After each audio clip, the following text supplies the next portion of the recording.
start review. Let's get straight. You already know what it is, baby. Hey, we came back here real quickly just to talk about the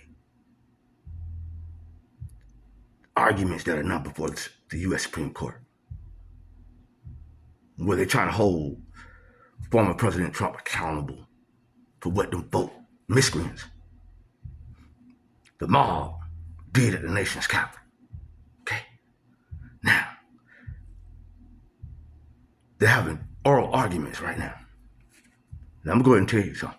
Let's cut right to the chase. Okay? This is going nowhere fast. All right? Because what we're talking about is presidential immunity.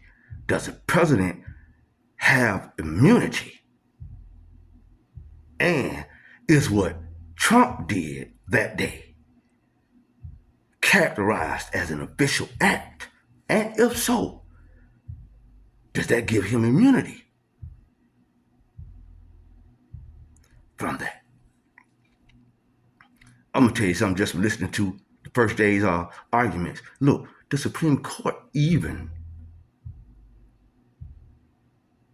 took a jab at what the district attorneys are doing on the state level. They didn't mention them by name, but they took a jab at all that. Okay? Now, you have to be right when you go with these things, because whenever you're dealing with the U.S. Supreme Court, you're dealing with one document, the U.S. Constitution, period. They only deal with constitutional issues. That is what you're hearing today. Now, I've been listening to that for years, so I love to hear oral arguments. Okay? Plus the fact that I did see Justice Kennedy, who was a member of the Supreme Court, when he came to the Rialto Theater. Now, there you gonna get mad at me.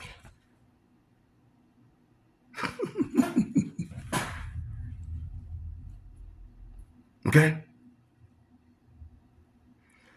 Because what the Justice Department is arguing, or the Solicitor General, the motherfucker, he got to argue that shit.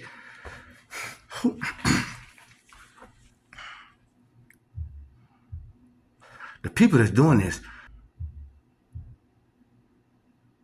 those people that sat on that jury in New York, that ain't gonna work, man.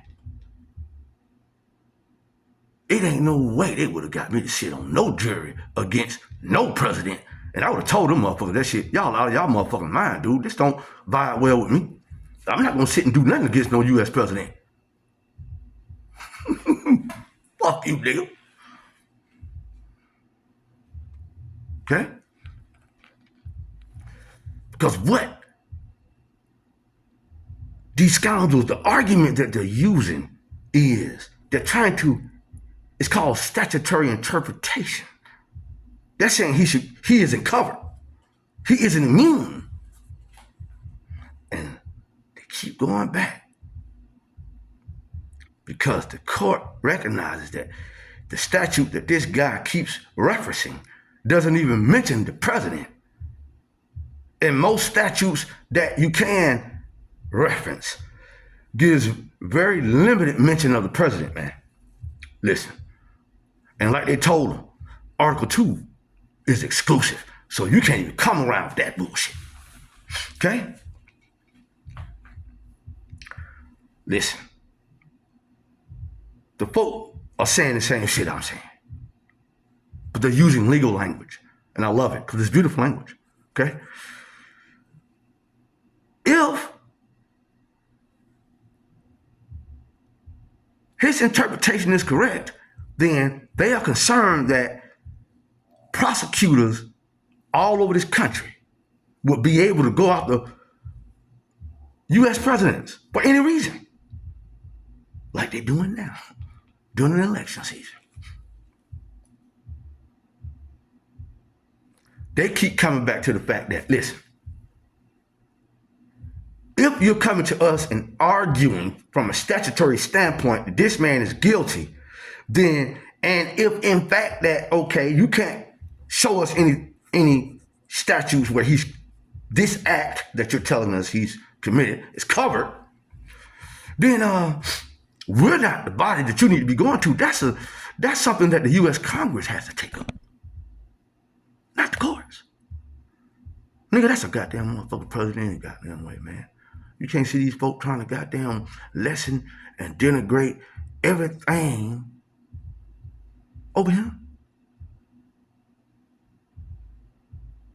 Why they done sent $85 billion to Zionists all over the world. Then sent some money to Taiwan just to piss China off. Folks ain't no good, man.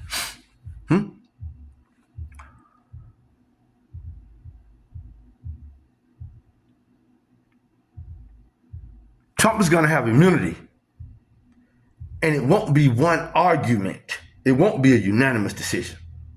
But he's going to get immunity. You can't have nobody going around fucking with no president. All this shit they doing, man, this shit is bullshit, dude. But I'm telling you, but they couldn't get me. See, that's the thing. Like I told you, they always got people that they can use. Always got people that they can use. So, ain't nothing going on here. Keep it moving.